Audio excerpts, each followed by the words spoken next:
कहीं पहुंचा है तो उसका कुछ ना कुछ कारण है। उस भूमि पर अगर पहुंचा है मेरा देवाधिदेव महादेव तो कुछ कारण हो सकता है। और आज सब आप गौरव महसूस करिएगा कि कोशी की पवित्र भूमि पर कथा सुन रहे, ब्रज 84 कोस की पवित्र भूमि पर बैठकर कथा सुन रहे। आज आपके भीतर गर्व होना चाहिए कि ये वो धरा है जिस धरा का वर्णन कुर्म पुराण के अंतर्गत वर्णित किया। कहा एक कौशिक ब्राह्मण था और वो ब्राह्मण इतना विचित्र था कि उसको क्रोध बहुत आता था, बहुत क्रोध, और इतना चिड़चिड़पन, इतना क्रोध और गलत कार्य करना, गलत विचार रखना, गलत सोच रखना और चिल्ला चोट करना, ये वो कौशिक ब्राह्मण जो था उसको बड़ा क्रोध भरा हुआ था। अब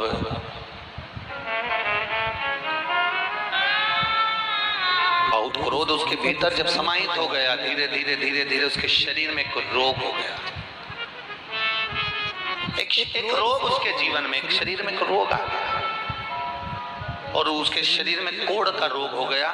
उसका शरीर गलने लगा, पांव की उंगलियां गल रही है, हाथ की उंगलियां गल रही है, शरीर की हथेलियां गल रही है, पूरा शरीर, नाक, कान सब गलने लगे, होठ सब गल रहे। उसकी पत्नी थी जिसका नाम था कौशी, जिसको कुर्म पुराण में कौशिकी भी कहा गया। उसका नाम था कौशी, जिसको कौशिकी भी कहा। पत्नी को दिखा कि मेरा पति बहुत चिड़चिड़ा है, क्रोधीला है, अपशब्द कहता है, गाली देता है, आड़ा टेढ़ा कहता है, पर उसके शरीर में रोग हो गए। धर्म पत्नी जो होती है ना, वो बड़े धर्म को निभाती भी है। अगर पति बीमार पड़ा है तो उसकी सेवा में तल्लीन भी रहते हैं।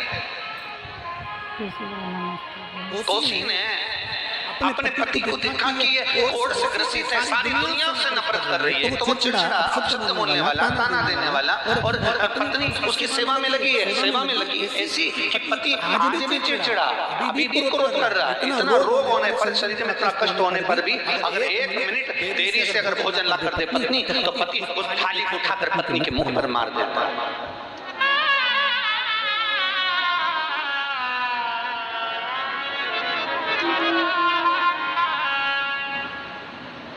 एक जरा सी देरी कर दी पत्नी ने, तो पति ने क्रोध में आकर उसको मार दिया। अभी करवा चौथ गई है, आप लोगों ने सोशल मीडिया पर देखा होगा, यूट्यूब फेसबुक पर आपने सर्च करा होगा, इंस्टाग्राम पर देखा होगा, कई लोगों ने अपनी रीलें बनाई है, कई बेटे रील बना रहे हैं, कई लड़के रील बना रहे हैं, कई लड़कियां रील बना रही है, कई पति पत्नी रील बना रहे हैं, और उसमें एक बहुत विचित्र विचित्र चीज दिखाई कि पति का आरती पत्नी उतार रही है, और पति अगर जरा सा भी कुछ गलत कर रहा है तो पत्नी उसके चेहरे पर थप्पड़ मार रही है। ये क्या सीख देना चाह रहे हो आप में से किसी ना किसी ने तो रील देखी होगी ना? जिनने देखी जरा हाथ उठाना। हाँ उठा हुआ है, देखी कि नहीं देखी? देखी है ना? कई लोगों ने इसी रीलें बना कर डाली है। पति अगर कुछ गड़बड़ करा, पत्नी ने आरती करते करते उसके चेहरे पर थप्पड़ मार दिया। पति ने कुछ गड़बड़ करा, पत्नी ने उसके चेहरे पर उसको झाड़ू से उठाकर, डंडे से उठाकर मार दिया। क्या भी सीख दे रहे हो आप? और इंस्टाग्राम देखने वाले, फेसबुक देखने वाले, यूट्यूब देखने वाले बड़े प्रसन्न हो रहे हैं, पलंग पर सो कर देख रहे हैं, विचार करते करते सोफे पड़े पड़े पड़े मुस्कुरा रहे हैं कि उसने अपने पति को मार दिया, उसने ये गलत कर दिया। कई चीजों में, कई मदिरा का नशा, दारू का नशा, बोतल पीते हुए और वो अपनी पत्नी के पास आ गया और उसकी आंखें उतारी जा रही है और फिर पत्नी उस पति को मार रही है। ये क्या चरित्र दिखा रहे हो?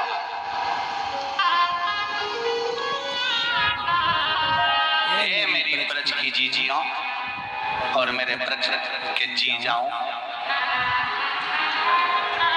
एक बात आप लोगों से कहना चाहेंगे, और जितने भारत की भूमि पर देश विदेश में बैठकर जितने भी लोग इस पवित्र ब्रज की धरा से दामोदर मास, कार्तिक मास में शिव महापुराण की कथा सुन रहे हो, आप सबसे निवेदन करना चाहेंगे, ऐसे सोशल मीडिया पर, ऐसे इंस्टाग्राम पर, ऐसी फेसबुक पर जब इस तरह की पोस्ट आया करें तो सबसे पहले डिलीट करा करो और लिख कर भेजा करो कि आज के बाद ऐसी पोस्ट ना बनाई जाए जिसमें सनातन हिंदू धर्म की हंसी उड़े।